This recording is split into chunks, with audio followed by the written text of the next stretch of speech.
Héritage, 4 décennies de rap à Liège a pris ses quartiers au Centre culturel de Liège et Chirou, place des Carmes. Mais pourquoi finalement une exposition sur le rap liégeois? Comment est née cette volonté de revenir sur le rap d'hier et d'aujourd'hui? On a constaté, en collaborant avec des artistes de la nouvelle et l'ancienne génération, qu'il y avait une méconnaissance de ce qui avait été fait depuis la création, on va dire, du rap dans la ville. Et ce qui se fait en ce moment, il y avait un fossé. C'était une manière de faire une petite rétrospective de tout ce qui s'est passé pendant 40 ans.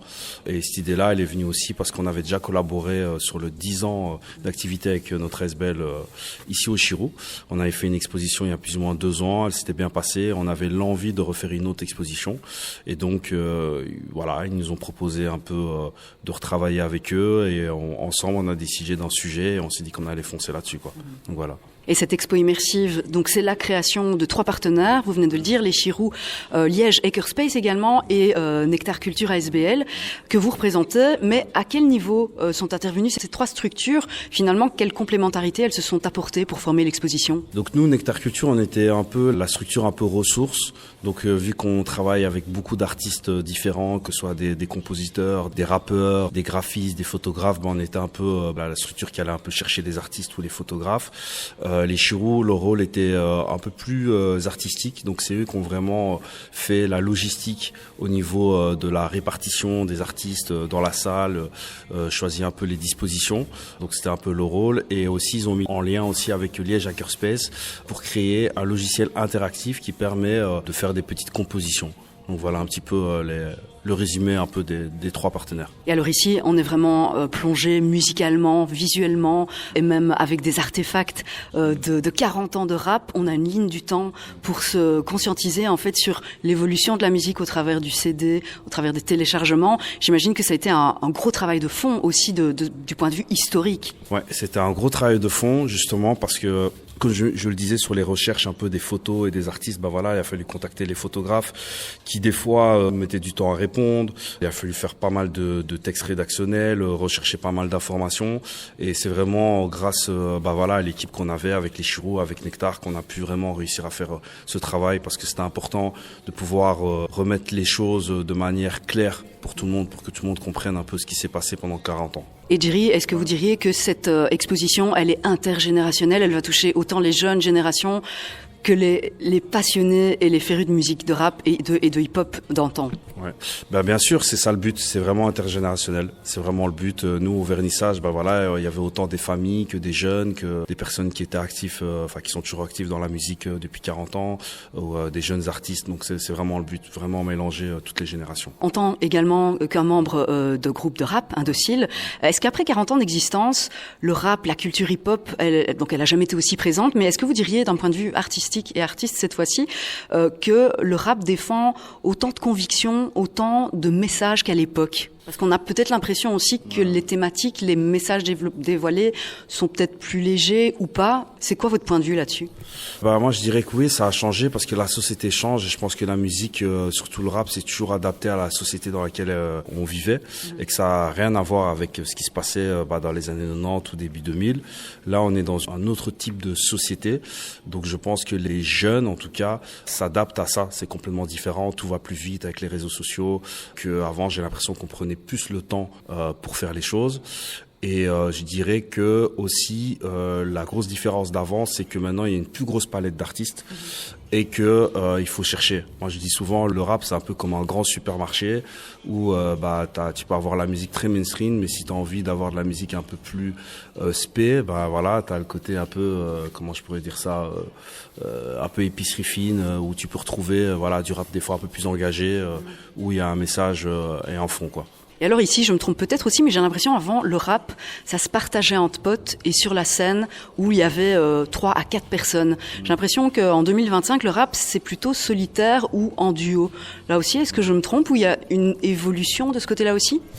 Ouais, il y a une évolution. On va dire qu'à l'époque, il y avait souvent les 3 noyaux en fait du hip-hop qui étaient représentés. Donc il y avait le break, le graffiti, même 4 je peux dire noyaux. Il y avait aussi le DJing et que maintenant, c'est aussi lié à la question d'avant. Je pense que déjà le graphe évolue de son côté, le breakdance aussi, et aussi il y a beaucoup moins de groupes avec 4-5 membres. C'est souvent 2 et on a très peu, ou alors c'est des groupes, c'est d'artistes solo, quoi. Donc voilà, c'est un grand changement aussi. Donc ce week-end, c'était l'ouverture, c'était le vernissage de l'exposition. Apparemment, c'était plein massacre. Comment vous avez senti le public, son ravissement? Peut-être, moi je l'ai dit tout à l'heure, on sort d'ici, on a la banane, on a le sourire aux lèvres sans même s'en rendre compte. Comment ils ont vécu cette ouverture? Franchement, c'était vraiment fantastique parce qu'on s'entendait pas à avoir autant de monde. Parce que dès le début, dès 19h, on a vu plein de gens arriver et tout le monde, en règle générale, était plutôt content. Ils s'entendaient surtout pas à ça. Il y avait des artistes qui étaient un peu sceptiques, qui nous disaient ouais, on a eu peur quand on vous a envoyé le matériel, on savait pas trop comment vous allez nous représenter. Tout le monde est plutôt content, donc on est vraiment content d'avoir fait ce projet. Héritage, c'est aussi la volonté de la transmission, d'un éveil musical. Plusieurs dates sont déjà prévues dans l'agenda, dont le samedi 22 mars, ce sera un blind test. Est-ce que vous pourriez nous en dire un petit peu plus et surtout comment s'inscrire? On a décidé de faire appel à Good Medis, qui est un média musical bruxellois, qui justement fait des blind tests à Bruxelles, qui marche super bien. Et nous, on s'est dit qu'on allait collaborer avec eux pour faire un blind test centré sur le hip-hop. Ce qui a, je pense, été jamais fait ou rarement fait, en tout cas à Liège. Vous pouvez vous inscrire tout simplement sur le site internet d'Ichirou. Il y a un lien qui vous renvoie au blind test et vous pouvez prendre une place. Donc c'est par équipe en fait. C'est par équipe, c'est des tables de 4 personnes. Et puis ça ne s'arrête pas là. Le dimanche 4 mai, il y aura un cypher qui est organisé. C'est quoi un cypher? Un cypher, c'est un grand rassemblement de rappeurs qui freestyle, donc qui posent des textes sur des instrus que le DJ va envoyer. Et ici, on va convier pas mal d'artistes de la ville et même autres à venir freestyler tous ensemble. C'est vrai qu'Héritage, c'est jusqu'au mois de mai. Ouais. Donc il y a pas mal de dates également qui sont à confirmer par rapport à un projet de podcast. 6 podcasts qui vont voir le jour. Elles vont aborder différentes thématiques. Vous pourriez nous en dire plus aussi? En fait, ce qu'on va prendre, c'est qu'on va faire un petit récap de tous les métiers qui sont liés à la musique, les corps de métier. Donc il y a le DJing, les organisateurs d'événements, les labels et plus les beatmakers. On va essayer d'inviter des artistes de différentes générations qui vont pouvoir un peu expliquer leur parcours, expliquer c'est quoi leur métier. On va essayer de faire tout ça et remettre le podcast en ligne pour que les personnes puissent écouter, quoi. Et cette exposition, elle est ouverte également aux écoles, aux associations, pour qui des ateliers d'écriture et de musique assistée par ordinateur seront donnés, et ce, dès 8 ans, mais les adultes pourront également y participer. Oui, bien sûr. Donc, je pense qu'on va pas mal travailler avec des écoles et des associations. On va proposer une visite déjà des lieux et également un atelier d'écriture, d'initiation et aussi un atelier de musique assistée par ordinateur. Donc voilà un peu ce qui est prévu. Et selon vous, pourquoi Héritage et l'exposition à ne pas louper cette année à Liège? Parce que c'est l'occasion de découvrir ce qui s'est passé pendant 40 ans au niveau musical et surtout au niveau rap. Et l'héritage représente ce qu'on a parce que voilà, comme j'ai dit au début, moi c'est le constat que j'ai eu en discutant avec plein de gens où ils ont l'impression que des fois Liège c'est Marly-Gaumont et que Liège des fois on oublie beaucoup, mais on a un festival très important qui s'appelle le Festival des Ardentes, qui est le premier festival hip-hop européen, et on l'oublie beaucoup, qu'il y a énormément de choses qui se passent et qui se sont passées depuis 40 ans. Et c'est une manière de dire, voilà, regardez ce qu'on a dans notre ville. Il y a beaucoup de villes qui n'ont pas accès à ça, en fait. Et donc voilà pourquoi Héritage et pourquoi il faut venir absolument, parce que ça concerne tout le monde. Ça va des enfants jusqu'aux adultes. Et dernière question, pour vous, le rap, ça représente quoi dans votre vie? Ça représente beaucoup de choses. Ça représente déjà mes potes avec qui j'ai grandi. Ça représente le groupe dont je fais partie, lequel on a pu faire pas mal de choses, voyager, rencontrer pas mal de gens.